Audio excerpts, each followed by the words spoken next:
Hello കുട്ടീസ്, ഇന്നത്തെ നമ്മുടെ video start ചെയ്യുന്നത് മഴയോടൊപ്പമാണ്. ഇന്ന് നമ്മൾ ഉണ്ടാക്കാൻ പോകുന്നത് മസാലപ്പുട്ടാണ്. നമുക്കത് ഉണ്ടാക്കുന്നതിലേക്ക് കടന്നാലോ?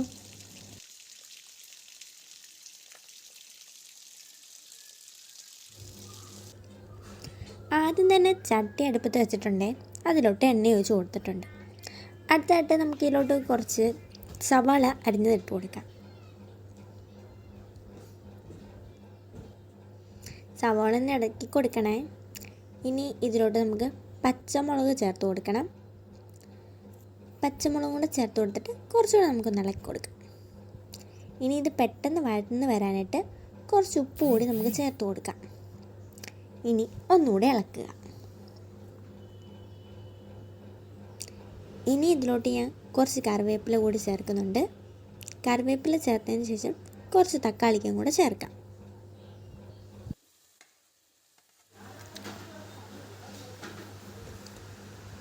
ഇനി നമുക്ക് ഇത് നല്ലോണം ഒന്ന് ഇളക്കി കൊടുക്കണേ. ഇത് നല്ലോണം ഒന്ന് വഴന്ന് വന്നിട്ട് വേണം ഇതിലേക്ക് നമുക്ക് മസാലകളൊക്കെ ചേർക്കാൻ. പുറത്ത് ഇപ്പോഴും നല്ല മഴയാണ് കേട്ടോ.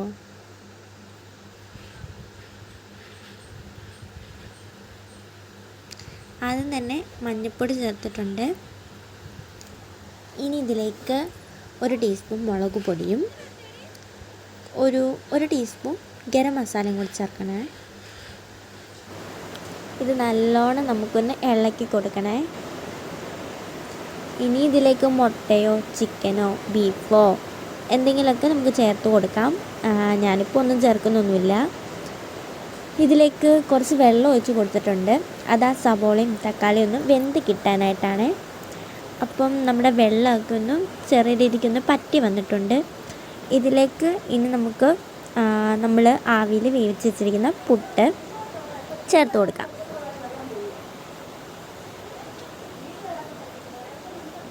അപ്പം ഞാൻ പുട്ടെല്ലാം ചേർത്ത് കൊടുത്തിട്ടുണ്ട്. ഇനി നമുക്കിതൊന്ന് ഇളക്കി ആ മസാല പുട്ടിലെല്ലായിടത്തും ഒന്ന് പിടിക്കുന്നതൊക്കെ നല്ലോണം ഒന്ന് ഇളക്കി കൊടുക്കണം.